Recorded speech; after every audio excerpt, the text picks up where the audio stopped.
sacred ground in America, the White House. I'm telling you, India have... What? Hello? What are you smoking? Is that crack? Crack. It's not legalized. But you're getting high. You're smoking crack. I'm going to tell you something. 15 years ago, this would have never been possible. Someone could sit outside the White House grounds and smoke crack and just sit there as comfortable as if in their own backyard. If cocaine is legalized 2 months ago, it's weed. But you're getting high on the most sacred ground in America, the White House. I'm telling you, India have... What? What has happened to America to allow this? How does this happen that you get to sit here and smoke crack away? She's sitting up here in broad daylight, lighting up a pipe to smoke crack. I will not sleep, we will not rest until we take back our beloved America. You know, it's so unfortunate that we live in a world today where we're seeing things that literally 10 or 15 years ago would have been absolutely impossible.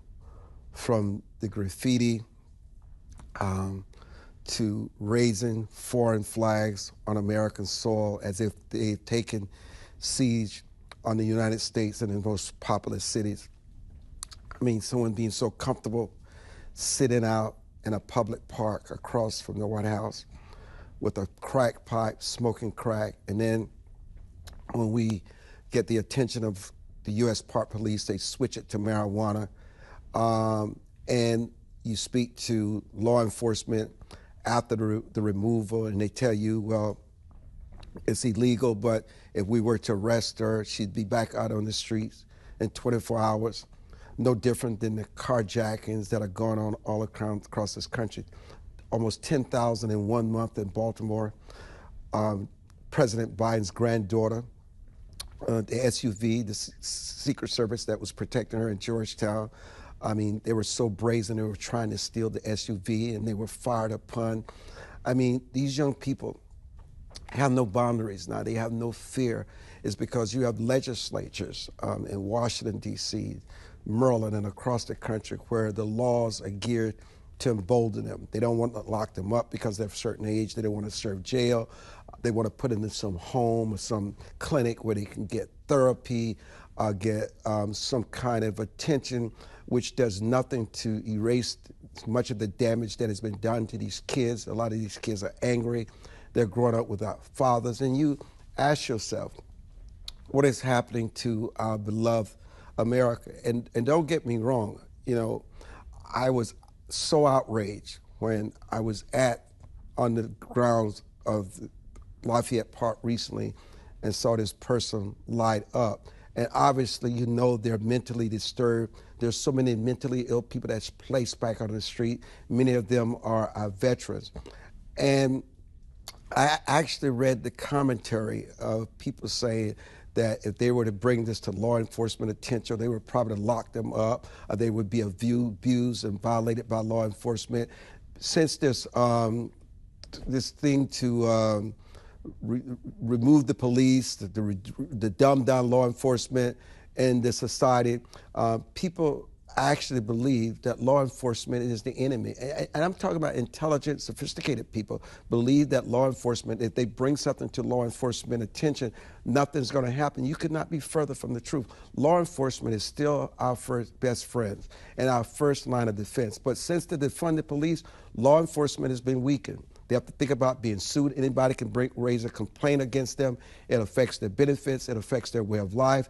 It affects their upward mobility in law enforcement. And all these things are being played against us. And you better believe the juveniles and the criminals, they know exactly that the legislation and the laws work in their favors now. You go to the judge to try to get an order to change these laws, and they want to further put them in homes. They don't believe that they should be locked up. So from the court system to law enforcement to the elected officials, everything now favors this empathy and this sympathy for juveniles. But there are prosecutors and state attorneys that are speaking out saying, no, these guys are thugs, they're dangerous, they're changing our way of life.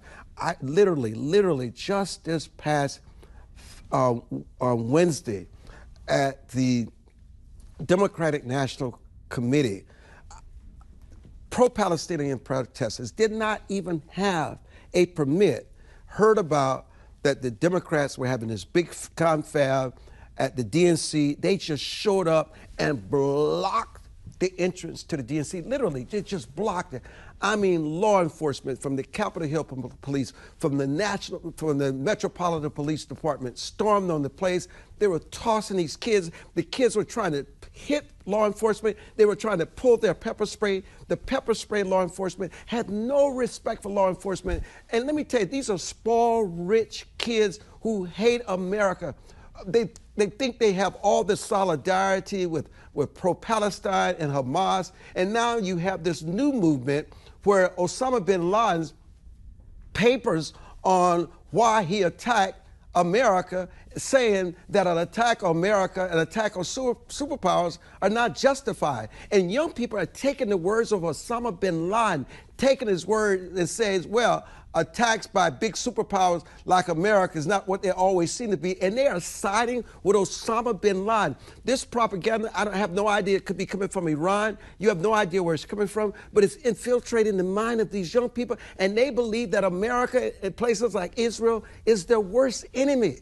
And for those that embrace their gender identity, their sexual preference, the fact that they're women, if you were to go in those parts of the world, many of you would be killed, many of you would be locked up, and many of you would have no rights. It's so unfortunate that you are having solidarity with something that does not have your best interest, does not represent your values, but you get involved in the surface of the conversation. You get involved in believing that America is a colonialist nation. You believe that Israel is colonizing the Palestinians, and you could not be further from the truth. We have a problem in this country. Propaganda is not the guns and the bullets that we should be concerned about. It's the propaganda that is being spread, that is destroying just the thinking, the depthness, the research of our young people. And when you're out here protesting, you must step back and ask yourself, what are you really protesting for? But it's one thing to peaceful protests, but to attack law enforcement, to block buildings like the DNC, we need to wake up. This is not about Democrats. It's not about Republicans. It's not about a left, about a right. I'm telling you, this propaganda, even the FBI and the intelligence services told us just this week that Hamas, Hezbollah, ISIS are in this country, and it's just a matter of time before they activate their cells. You know what they're telling us? They have declared war on America. They've declared war. We used to say, if you see something, say something. Our young people have been so brainwashed. Look at what's happening at Columbia. Look at what happened at George Washington University just this week.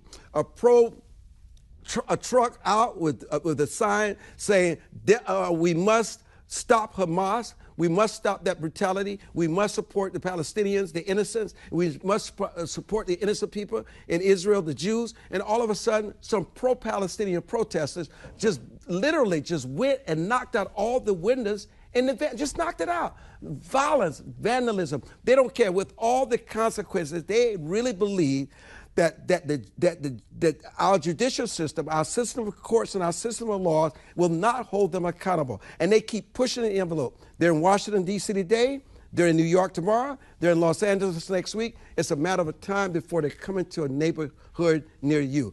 Our country is changing. America, you need to wake up. And if I can't say it, I can't say this loud enough.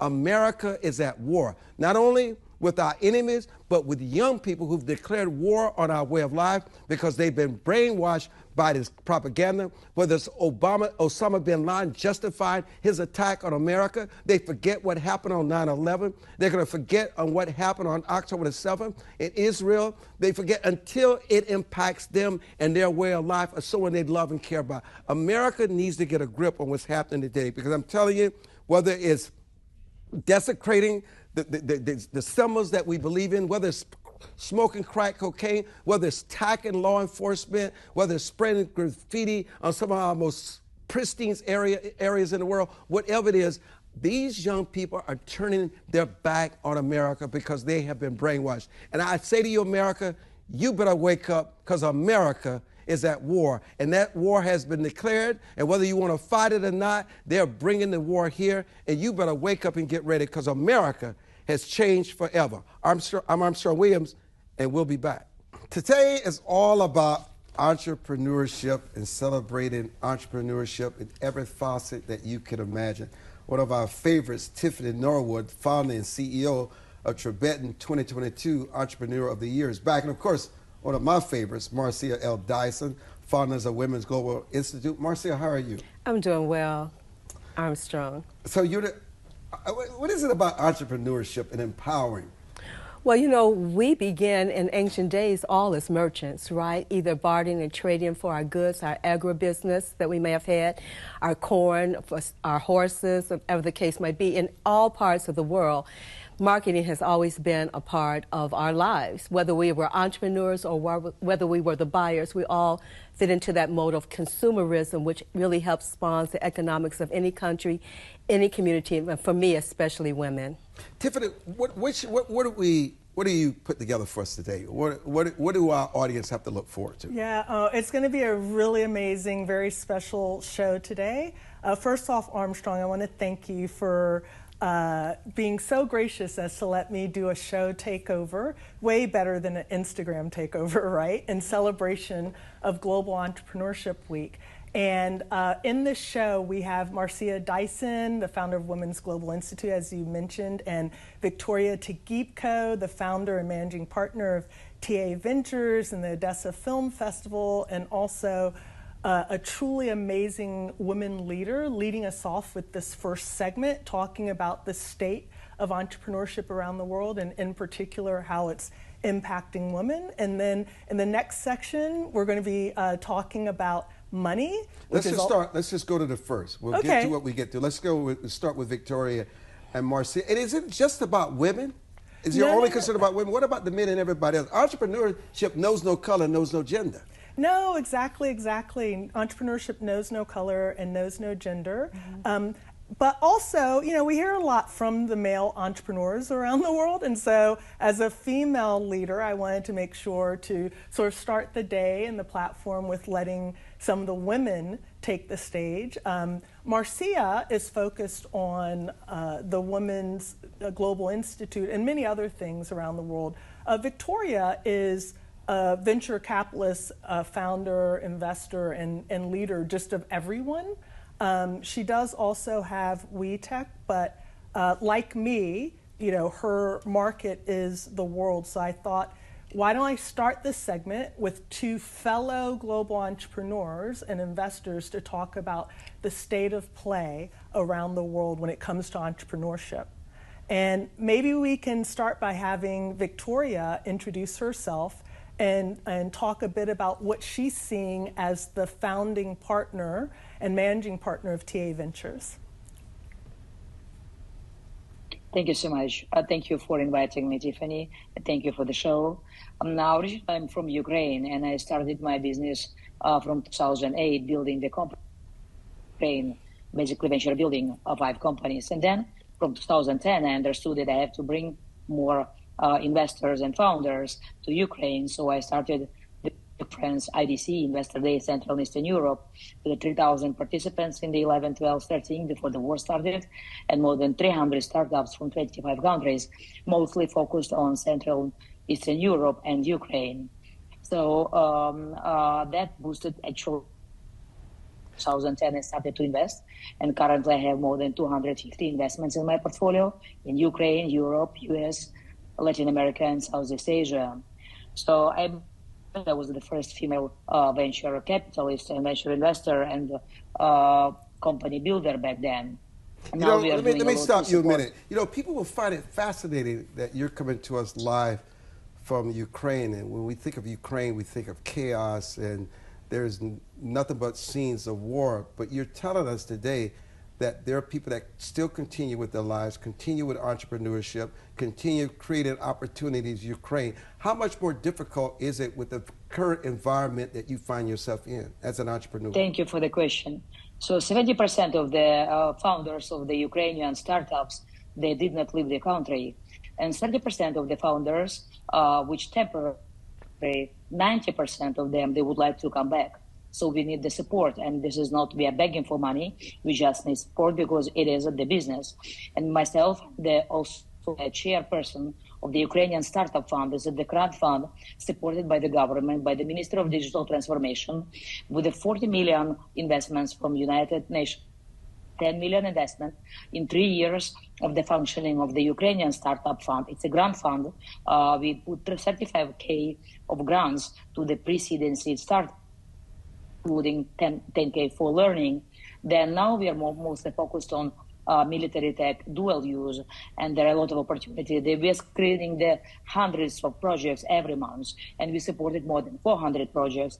And just to give you some statistics, in 3 years, since the inception of Ukrainian Startup Fund, the founders, the companies, they raised 10 times more money, and they hired 10 times more people. There are a lot of interesting opportunities focused in Ukraine now for harmonizing the legislation of Ukraine with FDA focused on biotech up to the phase 2 testing.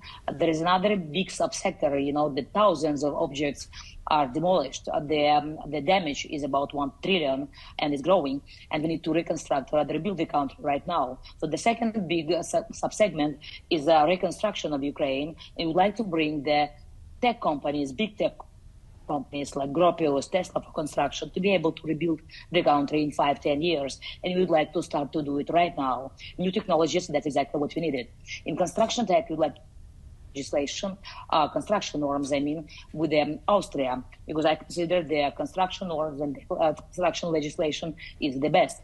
25% of the Austrians housing, and we understand that during the war and after the war, 17.2 million displaced people in Ukraine will not afford to buy apartments. They will afford to rent apartments, and that will be a huge government program focused on that. Another big thing is that Ukraine can be the green legtech and regtech to be platform for different technologies in space tech, in military tech, in food tech, in biotech, in deep tech, etc. Our program as of now, and that is the program of the government. I'm also the member of the Commission of the Ukraine on the economic development, and that's exactly what we are doing. That's exactly where our focus now.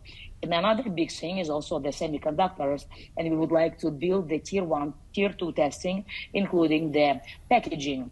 It can bring of dollars into Ukraine, and that this is easy for Ukraine because we have 90,000 of engineering students of engineering specialties, electric engineering, many others, legit to be included into this program of tier 1, tier 2 testing, and that's exactly the main segments of the program. Thank you so much. One thing that I find always fascinating when I travel around the world in these conflict zones, which is, constantly heartbreaking, is that whether it's a conflict or a natural disaster, the people that immediately come in and start rebuilding and reimagining are the entrepreneurs and the innovators. So it's so important to support them. If we want, everyone talks about, let's change the world, let's make a better world. It's the entrepreneurs and the innovators that actually do it. I remember after that major earthquake in Italy, just north of Rome, I was going to Rome to speak, and the local government was like, would you come up there and speak to our entrepreneurs? And I thought, sure, but I really understood why they invite me up, because it was the entrepreneurs in that local town, and it was relatively a small town, about an hour and a half north of Rome, that was saving the community. They were immediately reimagining everything from government to education to tech, as Viktoriya was talking about, even, housing, right? So entrepreneurship isn't just about economy, it's also very much about society. And with that, I would like to, you know, have Marcia weigh in with what she's doing to help make the world a better place through entrepreneurship. Well, what you were saying and what Viktoriya was also saying resonates with what we're doing and the premise of our Women's Global Institute Trade Bureau and why I thought it was important. In 1980, I was Reverend Jackson's first chief of staff for his International Trade Bureau, where we were trying to get the African American community to invest outside the United States, because at that particular time there was really not equity as we could see it in other places for us to venture and to grow portfolios. And then in 10,000 years ago, which is the reason for the celebration of the special luncheon we're having on November the 19th, I helped to launch the Women's Entrepreneurship Day, which was at the United Nations, where 144 countries representing the women in 144 countries came together so that we could partner one another, know each other's struggles, and see how we can invest, at least cheer on their particular situation as it related to investments and to trades, and to extend and to expand their own entrepreneurships wherever they may be in those particular countries. But when we look at our circumstances, another reason why I wanted to launch a trade bureau, especially in the United States, to do partnerships outside the country, is that you talk about conflict zones. Well, America still has conflict zones, especially when it comes to black women entrepreneurs. If you can imagine that a black group of women called the Fearless Fund is given $100 million to help black women who are still, no matter where you are in the world, behind the 8 ball, to advance their knowledge so they could become great entrepreneurs. Because as you said, Tiffany, that we know that it's women who not only build our communities and support our countries, we really do give a lot to our states and to our local governments and to our federal governments via our entrepreneurship. So we wanted those women to have some founders. When they lost that $100 million because one man decided that black women should not be given that money because it was set aside for them because of their ethnicity and race, Robert F. Smith said something so wonderful to me at the Invest Fest that happened this past summer in Atlanta. He looked at those 20,000 black young people, knowing that they wouldn't be the ones probably getting the support they need from banks or any other backbone, saying, he told us and reminded me that we are enough. So what I'm trying to remind women at our lunch of our trade bureau, that we are enough. We have enough economic income to be the investors for one another, the support group for one another, and to not only in the United States, but I'm partnering them with Japan, with the Middle East, with the continent of Africa, with Indonesia. So sometimes we have to take our investments where we have the probability of growing faster if we cannot do it in our own particular country. So I resonate with everything you said, and I can situate it right here in the 50 states of the United States of America. So that empathy that I have for you in Ukraine, I hope that you have for us, because we need to have this great sisterhood to build this world. Because for me, it's not only about the economics, it really is a humane situation that I think that women who have had histories of being the merchant women. I even think about the scripture in Proverbs that says about the virtuous woman, how she gets up in the morning and how they weave the cloth and they sell it, this purple cloth, in the marketplace. So I think that we have to reinstitute that to have the sense of what we are. And for our trade bureau, we have a tagline: purposeful and profitable social engagement. The purposeful is knowing that when we get something, that you have to give back. So that lends to our mission, which is based upon our integrity with a capital T, and that T is we got to learn to trust each other as women, trade with each other as women, and then train women along the way so that we can have a legacy, not only for this organization, but every member who joins our fold. Marcia, I want to thank you and Viktoriya for joining us for this eye-opening and enlightening discussion about the global view when it comes to entrepreneurship, with an emphasis on women. Viktoriya, we wish you well, and we remain in our prayers. And I'm just so encouraged to know that not because of, but in spite of, life and economic opportunities continue in Ukraine. And thank you both so much for joining us. When Tiffany and I return, we'll be joined by Anna Iarotska, Freada Kapor, and Mitch Kapor as we continue this discussion on global entrepreneurship. I'm Armstrong Williams. Stay with us. And welcome back to the broadcast. I'm Armstrong Williams. I'm going to turn it back over to my co-host today, Tiffany Norwood.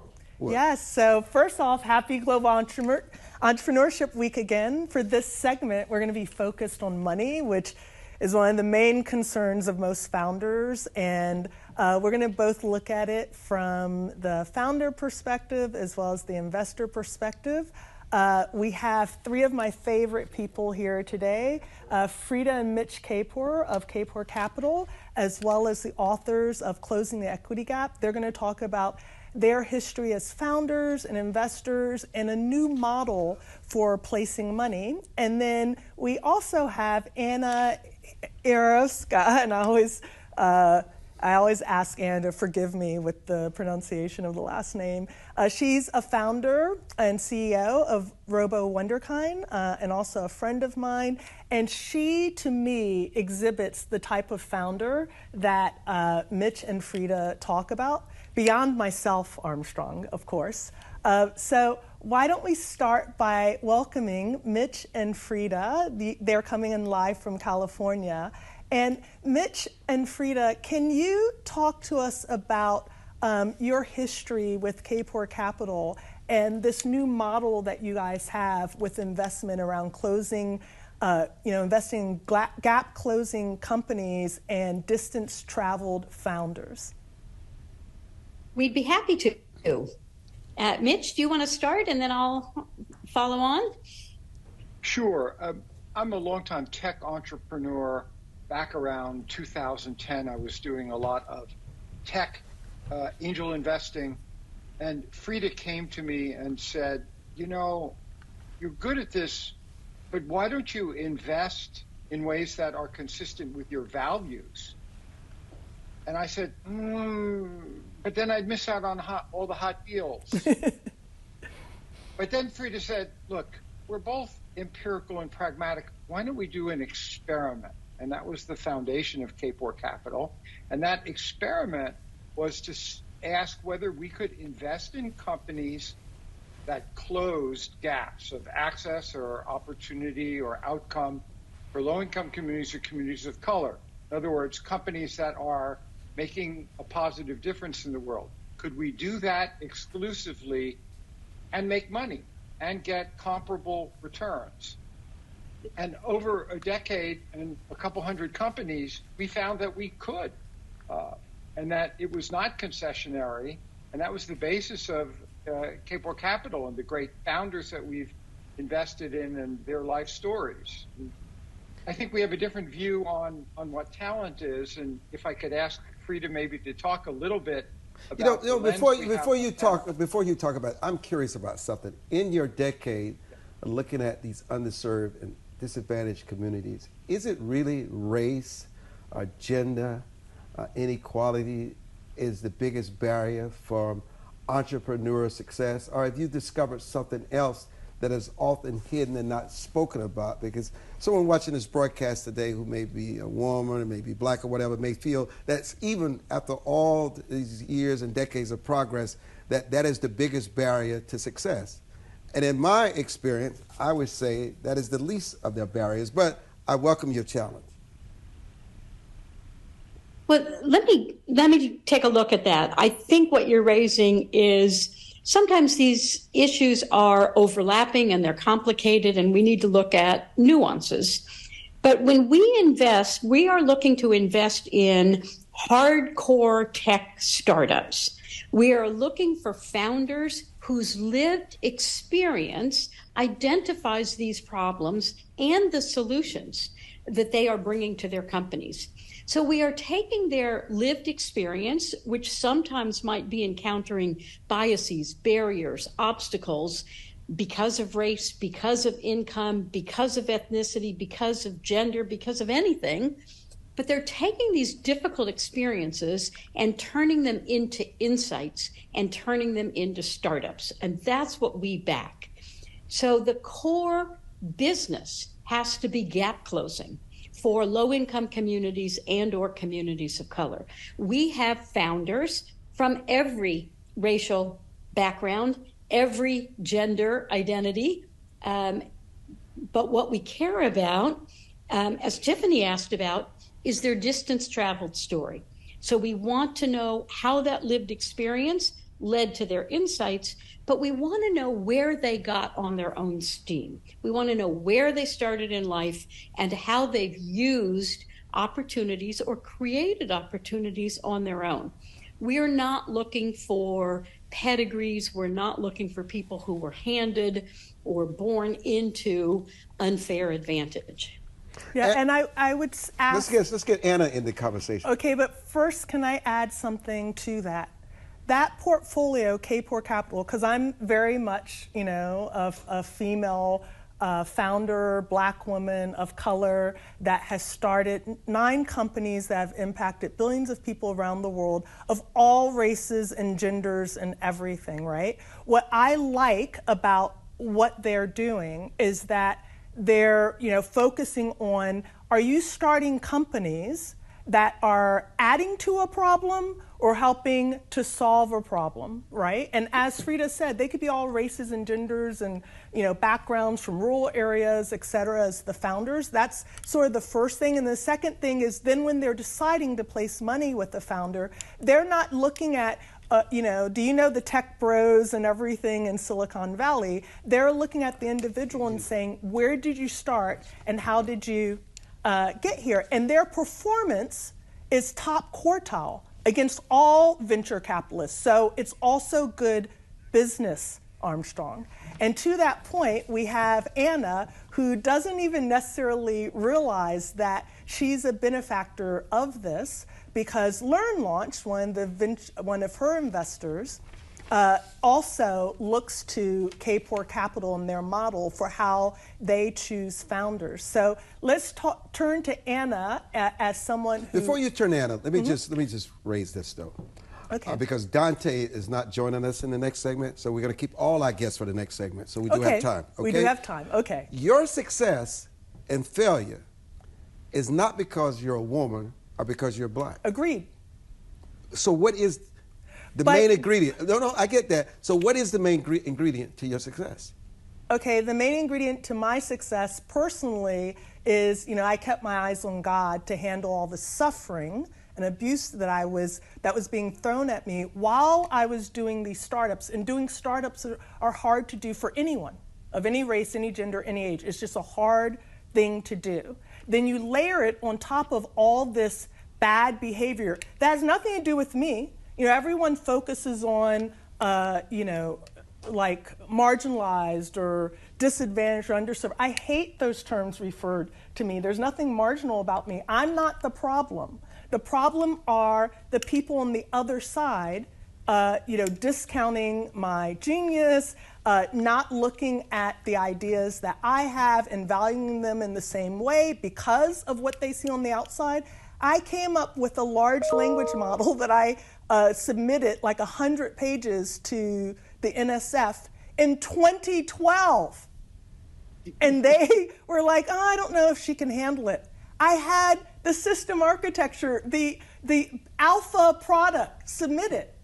I couldn't get that money, right? The founder of Network Solutions, the first internet startup ever, his name is escaping me at the moment, was a Black man. The first internet entrepreneur was a Black man. That company assigned out the domain names and like what GoDaddy and all of them do now, but at the time, he had a monopoly. When the internet started taking off in the mid-90s and he was trying to raise money, and it wasn't like you need vision, it was obvious that was going to print money. No one would give it to him, so he had to force sale on the cheap before he imploded, and then the group that bought it from him, within a year, they were able to sell out for over $1 billion. So it's not the individuals, it's not Anna, it's not me, it's not whoever, it's the institutions around and their mindsets and limited vision. Now back to Anna. Tiffany? Okay, so now back to Anna. But thank you for that answer, because I think it's important. Yeah, it's definitely important. Yeah. So now back to Anna. So Anna is one of those founders that you guys look for, and actually LearnLaunch Venture Fund, the founders of LearnLaunch were at an event where we did a fireside chat in New York City, Mitch and Freada, because they so admire you and they built the basis of their fund off of what your vision is that you then captured in Closing the Equity Gap. So I brought Anna not only for that reason, but also she represents some of the really cool stuff that we're starting to see in the future of education and bringing STEM and robotics to everyone. And it goes to, as you said, distance traveled. She wasn't necessarily a STEM or tech person. She instead, had this love for tech and STEM, and then over time founded Robo Wunderkind to bring robotics and that level of education to everyone. And as a Master of Engineering student that's literally in the midst of a robotics challenge right now at grad school, I can tell you it's not an easy thing what she's done. So Anna, please, tell us more about your inspiration to start Robo Wunderkind and what you guys are doing in schools in the United States and hopefully eventually around the world. You know what I'm going to do? Because I know we've got about a minute and something out before break. I'm going to go ahead and go to the break early so we can call, because I think they really want to hear what you have to say without interruption. Okay, so you don't, speaking of soundbite, you give us a narrative. I'm Armstrong Williams. Thank you, Tiffany, for making this possible today. I want to appreciate everybody joining us, and we'll be back. And welcome back. And I must say that Anna Iarotska, who's the CEO and co-founder of Robo Wunderkind, grew up in Ukraine, spent time in Austria, and now she lives in Washington, D.C. Yes. Welcome to D.C., Anna. Love D.C. Anna, talk to us. So our product is Robo Wunderkind, and with Robo Wunderkind, we're blowing children's minds by giving them a possibility to build their own robots already at the age of 5. They can do it as part of their lesson. Isn't it amazing? So they're having lots of fun, but the most important thing, they're learning, and they're developing self-efficacy towards STEM. So they are learning that they can become robotics engineers, they can become problem solvers, and we do it as part of school. We started with a Kickstarter campaign in 2015, and we had the majority of our backers from the US, which was super inspiring. And now we had our successful period selling this as a rather expensive Christmas toy, but I'm so happy and proud that we are now focusing on schools where we can reach so many more children. And I'm proud to share that since we launched our product that is focused on the US and designed for the US educational system, we launched it in June 2022, and we grew it already to 20,000 students learning and playing and having lots of fun with Robo Wunderkind. But why we're doing that? Because we want those children to be inspired for STEM careers. And STEM careers are actually, that's a lever for economic mobility, because STEM professions are very highly paid, and we want to increase representation of women like me, like myself. So it would be a nice inspiration for myself at school, but also children of all backgrounds and also of minority backgrounds. We want to give them an opportunity to discover STEM early and to think of themselves as scientists, robotics engineers, and also entrepreneurs and problem solvers. Mitch, one of the things that Anna really focused on was STEM, the science, the technology, the engineering, and math. And she also talks about the classroom, how sometimes, particularly with education in the United States today, these kids are not getting a quality education. They're not proficient in math, English, and science, and reading, and how important it is to stem these kids in a direction of the science and the engineering, because that's really where you have the value of the jobs, you can make a difference, and really where you can get the big pay. How do we change the educational system, make sure that is a focus, that when these kids do graduate, you find the Annas and the Tiffanys of the world competing in the global marketplace? Well, some of it is when you're teaching computer science, which is now, important for everyone, to do it in ways that relates to the kids and their lives, their experiences. It needs to be relevant to them, and that is absolutely possible if the curricula are adapted to reflect the needs and interests of the communities that they're serving. And so Kapor Foundation is involved in a big effort to do a culturally relevant computer science curriculum. And when you give material to kids that makes sense to them, they're just going to thrive. They're going to go for it. It's not some abstract, why should I bother with this? And I really think that's central. Freada, anything from you on this? Well, definitely. Mitch mentioned our foundation. Dr. Allison Scott is the CEO of the Kapor Foundation. If you go to kaporcenter.org, you can learn all about it. She did a very robust study of who has access to computer science education in different states. So it isn't that all of our schools have the same curricula or the same opportunities for kids. If you look at it by zip code, the poorer the community, and therefore in this country, that means the more black and brown, unfortunately, that community, the less access there is to computer science. So making relevant computer science education available to all zip codes would dramatically change the entrepreneurial ranks. We want everybody to be excited by the possibility of learning STEM, building companies, being entrepreneurs. We invested in a company called Elite Gaming Live that is taking kids who are disengaged with school but good at gaming and saying, wait a second, your gaming skills can turn you into STEM majors where you can get great careers in technology. And so we're trying to find those kids who lean towards gaming and lean against school to get them back on track. And I'll amplify that. Like, I started my STEM career in the 70s. I became very interested in tech, not just because of computers, but a lot of it had to do with gaming. And I started to teach myself to code from a book and using paper and pen. And Mitch knows this. You don't need a computer to learn how to code. You just need the computer to know if you're right. And then from there, I got accepted to Cornell Engineering in 1985. Can I just pause for a second and give a shout out to Mitch, because he is a childhood hero of mine, and so it's always a great honor even to be virtually in the same space as him.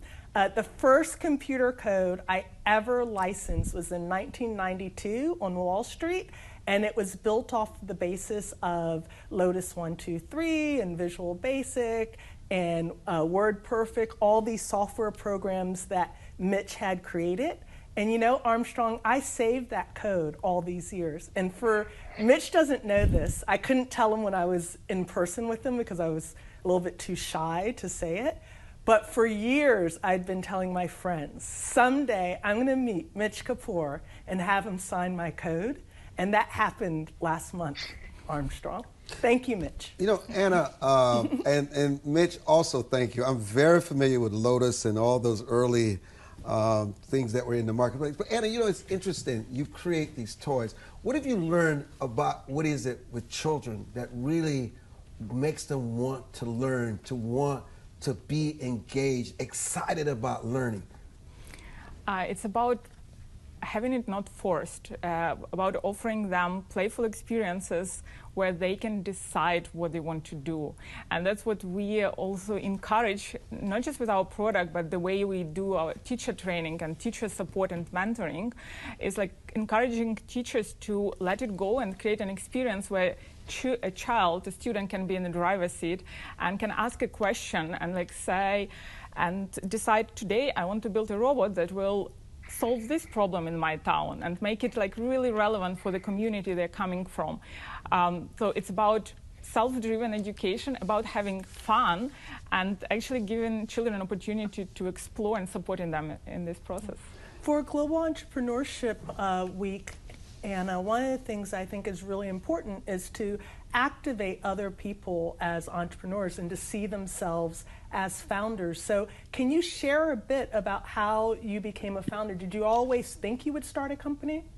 Actually, no. When you speak about how society imposes or like limits some of our possibilities, I can relate a lot to that, because as a girl growing up in 90s in Ukraine, in post-Soviet country, there was a lot of opportunities which were not available to myself, and I became inspired about the possibilities that the technology world opens for us much later in my career.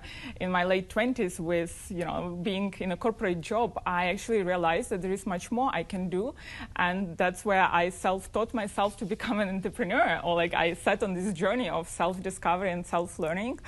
And in the process, I was asking myself why I never imagined myself being an entrepreneur or an engineer when I was growing up as a girl. And I think I should have, because I was good in math. Like why, why wouldn't I become an engineer? Like it's one of the career paths that should be open to any girl. And that's why with Robo Wunderkind we were thinking of like where do we start, and like we wanted to start very early with children at a very young age, and also to make sure that this is accessible. And that's why now working with public schools, and I'm so proud to share that 70% of students learning with Robo Wunderkind are in Title I schools. It makes me really happy that we are giving these opportunities to children that really deserve it. And it's so amazing to see like when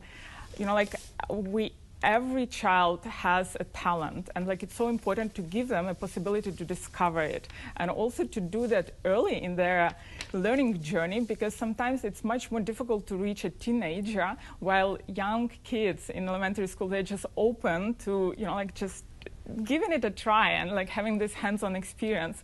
So starting early, seeding those seeds I believe is what making change. And I'm so happy also that there's people as Mitch and Freada who are supporting us entrepreneurs making this impact and trying to make this world full of more amazing opportunities. So Mitch, I want to throw you a curveball, something I've been taking notes, something that has not been introduced into this conversation. Unlike the monopolies we see in search and social media, where small businesses own the core IP, AI is different, okay? So much of the core IP was developed by the research community and is therefore what we would consider to be open source. So moreover, at least Meta is committed to open source releasing their LLM, but this means no big tech company will have a monopoly on this technology. So my question to you is, what do you think this means for the future of AI in the economy? No question, AI is going to be incredibly important to the economy because the technology of AI is going to pervade every single sector, from health, education, workplace, everything. There is a question about whether it is going to be open and decentralized so that every entrepreneur, every business can adapt it the way they best see fit, or whether it is going to be controlled by a small number of big companies. I think history has shown us that the internet, which was originally not controlled by any one company, but was highly decentralized, that's what produced the explosion of innovation. And I think we need to go down the same path this time. So we have to make sure that the core technologies do remain open, available to everyone, and not controlled by any one or two companies. Freada, quickly. I think there's huge opportunity with AI, but it's also incredibly expensive to run it. And so we have to make sure that the access to the infrastructure that helps run it is widely available. We also need to make sure that we're putting guardrails to control the biases, not just letting it fly however it's going to fly. We have great hope for AI for good, and we see many of our gap-closing companies already employing AI to make their products available at an enormous scale. And some of those are in education. One of our companies... We have 45 seconds. I wanted to give you, Tiffany, a chance to thank you. And also, your guests are here not today because of me, but because of your reputation and your incredible genius in the marketplace. And I want to thank you for putting together such a thought-provoking educational show today. And thank you for allowing me to do it. This is the first time I've executive produced a TV show. Well, there's no allowing here. The team work makes the dream work. Exactly. It's all about but the teamwork. opportunity, I appreciate Yes, an opportunity. And you brought us an opportunity. Yeah. So everybody benefits from it. Thank you all for joining us for this edition of the Armstrong Williams Show, and we look forward to another co-production by Tiffany Norwood. I'm Armstrong Williams, and enjoy the remainder of what's rest of your day. Happy Global Entrepreneurship Week, everyone.